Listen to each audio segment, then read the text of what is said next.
नमस्कार साथियों और आप सभी का लिटरेचर लवर्स में बहुत बहुत स्वागत। मैं हूं एकेएस राजवीर।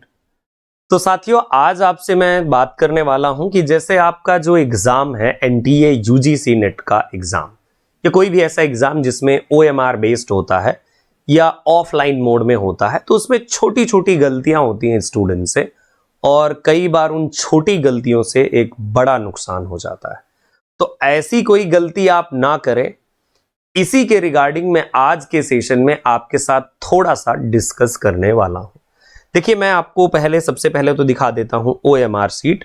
कुछ ऐसी आपको ओएमआर सीट मिलती है और आपके जो क्वेश्चन पेपर की बुकलेट है वो आपको अलग से मिलती है। कुछ ऐसी हो सकती है, जरूरी नहीं ऐसी यही हो, लेकिन कुछ ऐसा ही पैटर्न होता है। देखिए यहां पर आपके लिए अलग अलग कॉलम दिए रहते हैं। जैसे यहां पर दिया हुआ है रोल नंबर आपको डालना है, नीचे दिया हुआ है कि आपको टेस्ट का बुकलेट नंबर डालना है। हो सकता है यहां पर कहीं पर आपको अपना नाम लिखने के लिए, रोल नंबर लिखने के लिए, डेट डालने के लिए कुछ और भी कॉलम हो सकते हैं। और यहां पर ऐसे ही क्वेश्चन नंबर आपको कि क्वेश्चन नंबर के लिए कौन सा रिस्पॉन्स है, 1 2 3 4 कौन सा ऑप्शन आपने सिलेक्ट किया है, कुछ इसी तरह की आपको ओएमआर नजर आती है। और टेस्ट का बुकलेट कोड जैसे होता है कि ए है, बी सीरीज है, सी सीरीज है या डी सीरीज है, तो वो कोड भी आपको नजर आता है।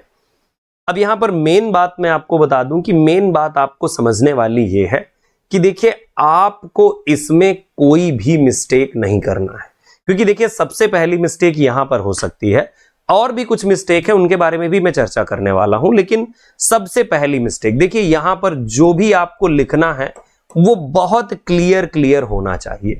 जैसे मान लीजिए आपका 1 2 3 4 5 6 7 8 9 और ये मान लीजिए कि 0, ये आपका रोल नंबर है। तो आपको एज इट इज जो यहां पर दिए हुए ये खाने हैं उसमें एज इट इज फिल करना है। आप कैसे ये फिल करोगे, एक बात ये बिल्कुल अच्छे से समझ लीजिए। जैसे देखिए यहां पर फिल करेंगे तो 1 यहां वाले पर फिल होगा, लेकिन ऐसे फिल नहीं होगा जैसे मैंने अभी फिल कर दिया। ये जितना भी सर्किल दिया हुआ है इसे बिल्कुल परफेक्टली आप पूरा का पूरा इसे काला करेंगे, जो भी है यस काला या नीला जो भी आपके लिए आदेश होगा ये पूरा का पूरा करेंगे। ऐसा नहीं कि इसमें कुछ भी पैचेस छूटे हो, या आप ऐसे नहीं फिल कर सकते कि पता चले आपने ऐसे ऐसे फिल कर दिया, ऐसे भी नहीं फिल कर सकते कि आप ऐसे फिल कर रहे हो।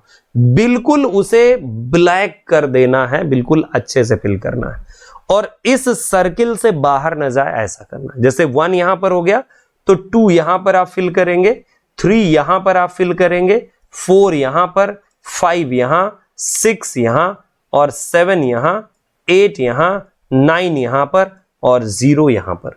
कुछ इस तरह से फिल करेंगे। अब ये नंबर अलग अलग हो सकता है, तो जैसे मान लीजिए अगर पहले में 1 है, दूसरे में भी 1 है तो आप यहां पर 1 ही फिल करोगे। अगर दूसरे में 9 है तो यहां पर 9 फिल करोगे। इस तरह से आपको ये, वैसे आप जानते हैं कि इसे कैसे फिल करना है, लेकिन एक बात का विशेष ध्यान रहे कि पता चले आपका पेन जैसे इस वाली रो में कहीं ऐसे ना इस पर हो जाए, इस बात का ध्यान रखना होता है, क्योंकि अगर छोटी सी मिस्टेक है उसकी वजह से ये रिजेक्ट हो सकता है। तो रोल नंबर, नाम, टेस्ट बुकलेट नंबर बिल्कुल क्लियर और जो भी वो गोले हैं, सर्किल हैं, उसी को फिल करना है आपको, इसके अलावा किसी पर नहीं। बहुत नीट और क्लीन इसे रखना होता है, ध्यान रखते हुए। ये नहीं कि पसीना लग गया, गड़बड़ हो गया तो गड़बड़ होने के बाद आप उसे खुरचना शुरू कर दो। पहले ही इतना ध्यान से भरो कि कोई गड़बड़ होने की स्थिति ना बने। इसी तरह आपको क्वेश्चंस के आंसर के मामले में भी करना होता है। क्वेश्चन और क्वेश्चन का आंसर बहुत ध्यान से करना होता है कि किस नंबर का क्वेश्चन है, कौन सा वाला ऑप्शन मुझे सिलेक्ट करना है। क्यों? क्योंकि आप इस पर इरेज नहीं कर सकते कि पता चले आप कुछ घिस करके इरेज कर लोगे। इरेज नहीं कर सकते। आपने एक बार जो फिल कर दिया वो हो गया। डबल ऑप्शन मतलब एक ही क्वेश्चन में 2 ऑप्शन ना भर जाएं, ये भी ध्यान देना है आपको। ये छोटी छोटी बारीकियां हैं जो आपको अपनी ओएमआर सीट में ध्यान रखने की जरूरत है। बहुत नीट एंड क्लीन, कहीं ऐसे नहीं कि पेन खिंच जाए, पता चले कहीं इधर उधर हो जाए, ऐसा कुछ ना हो, इतनी सावधानी आपको रखनी होती है। इसके अलावा देखिए और क्या चीजें हो सकती हैं। जैसे आपके देखिए मदर का नेम आपसे पूछा जाता है ना, कि फादर का नेम लिख दीजिए। अब बाकी जो और चीजें हैं वो तो आपको वहां पर मिलेंगी, और मतलब वो आपसे तो जो एग्जामिनर होंगे वो सब आपको बताएंगे, ऐसी कोई बात नहीं है। अब मैं कुछ और भी बातें करने वाला हूं। जैसे कुछ बच्चे क्वेश्चंस को सॉल्व करते टाइम कुछ गलतियां कर देते हैं। जैसे कई बार क्या होता है कि आप क्वेश्चन को इनकम्प्लीट पढ़ते हो, है ना, बात समझिएगा मेरी, इनकम्प्लीट। आप मतलब उस क्वेश्चन को पूरा पढ़ते ही नहीं है, बस इनकम्प्लीट पढ़ने के बाद आप आंसर दे देते हो। यह सबसे ज्यादा नुकसानदायक चीज है। पता चले आपने आधा पढ़ा और आंसर मार दिया, नहीं, पहले उसको पूरा पढ़ लीजिए फिर आंसर कीजिए, है ना। यस, क्वेश्चन पेपर को सॉल्व किस तरह, देखिए ये काम नहीं कीजिएगा, इनकम्प्लीट नहीं पढ़ना। यहां पर क्या पूछा है ना, इज और इज नॉट। कई बार जैसे बच्चे जो है नॉट को मिस कर देते हैं कि उसमें लिखा रहता है which among the following is not a metaphysical poet. पता चले मेटाफिजिकल देखा और बस सीधा सा आंसर कर दिया। तो इसका भी बहुत ध्यान रखना जरूरी होता है। एक क्वेश्चन भी आपके लिए बहुत इंपॉर्टेंस रखता है ना। यस, इसके अलावा और भी क्या चीजें हैं जो आपको एग्जाम में ध्यान रखनी चाहिए। देखो, एग्जाम में आपको सबसे पहले फर्स्ट रीडिंग, जिसे मैं कहूंगा, आपको एग्जाम के पेपर को पहली बार जब रीड करना है फर्स्ट रीडिंग में, तो आपको 1 से लेकर के 150 तक के पूरे क्वेश्चंस रीड कर जाने हैं। 1 to 150। अच्छा, ये देखिए किस स्थिति में होता है, बात समझिएगा। अगर मान लीजिए आपका पेपर 1 to 50 है और फिर 1 to 100 है, क्योंकि आपका पेपर 1 और पेपर 2 अलग अलग है, तो वो चीज अलग हो गई। अगर मान लीजिए आपके क्वेश्चन पेपर में जैसे सीधे 100 क्वेश्चन है, तो एक बार में ही फर्स्ट रीडिंग कीजिए पूरे 100। यहां पर टाइम मत वेस्ट कीजिए, डायरेक्टली जिस क्वेश्चन का आंसर आपको आ रहा है लिख दीजिए। जिस भी क्वेश्चन का आंसर आप कर पा रहे हैं, directly just do that, just do that. उस क्वेश्चन का आंसर तुरंत कीजिए। जिस क्वेश्चन का आंसर आपको नहीं आ रहा है, वहां पर कुछ थोड़ा बहुत अपना ऐसा मतलब निशान बना लीजिए, जैसे आपने छोटी सी बिंदी रख दी कि इस क्वेश्चन को मैं दोबारा देखूंगा, ये क्वेश्चन मुझे 50-50 नहीं आ रहा। जो बिल्कुल नहीं आ रहा है उसे छोड़ दीजिए। पहली रीडिंग में आपको पूरे के जो क्वेश्चन आपको आ रहे हैं उनके फटाफट आपको आंसर कर लेने होते हैं।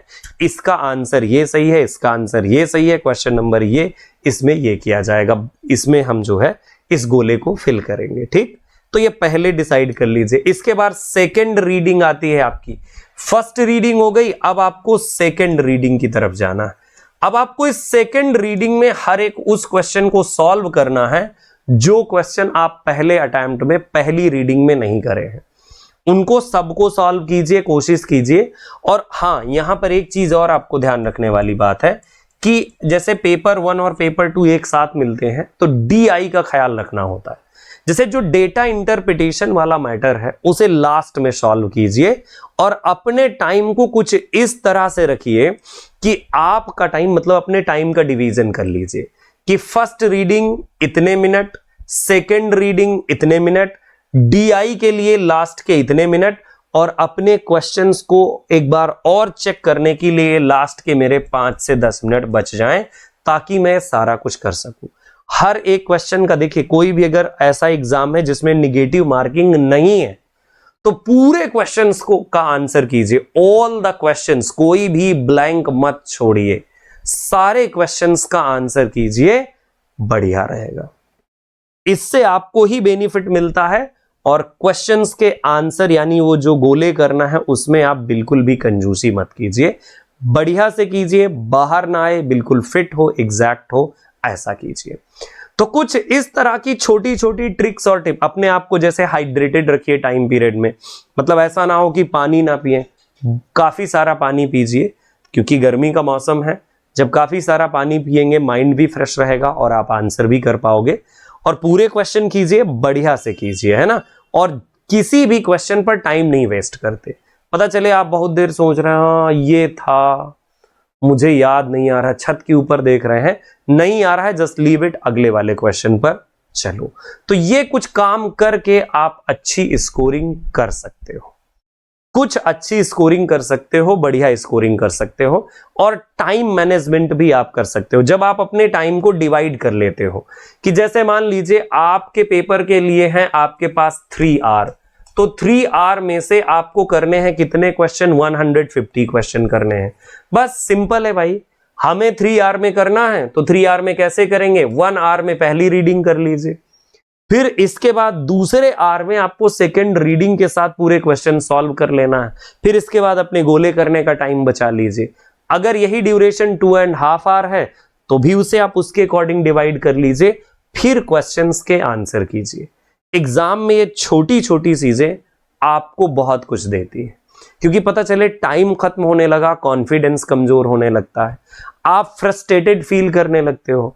भरना था आपको सेकंड नंबर का ऑप्शन, सही करना था यहां पर इसको, और भर दिया आपने चौथे नंबर का गलती से, बाद में खुद को ही कोस रहे हैं कि मैं ही पागल हूं, मैंने ये क्या किया, है ना। तो ऐसी गलतियां ना हो, ये पहले से ही आप अवेयर रहें। बाकी इस एग्जाम के लिए आपको गुड लक, एग्जाम बढ़िया से दीजिए, और एग्जाम होने के बाद एग्जाम पेपर मेरे साथ शेयर कीजिएगा। आपके एग्जाम पेपर को मैं सॉल्व भी करवाऊंगा लाइव क्लास में। तो बस ट्यून रहिए, सीखते रहिए, और इस चीज को जरूर फॉलो कीजिएगा, क्योंकि देखो बहुत सारे लोगों के तो ये कभी गड़बड़ नहीं होते, लेकिन कुछ बच्चों से गलतियां हो जाती है। तो ये गलती बिल्कुल ना हो, इसलिए आप सही तरीके से काम कीजिएगा। थैंक यू सो मच मेरे साथ ट्यून रहने के लिए। मिलूंगा अगले सेशंस में, तब तक के लिए नमस्कार, गुड लक, जय हिंद, जय भारत।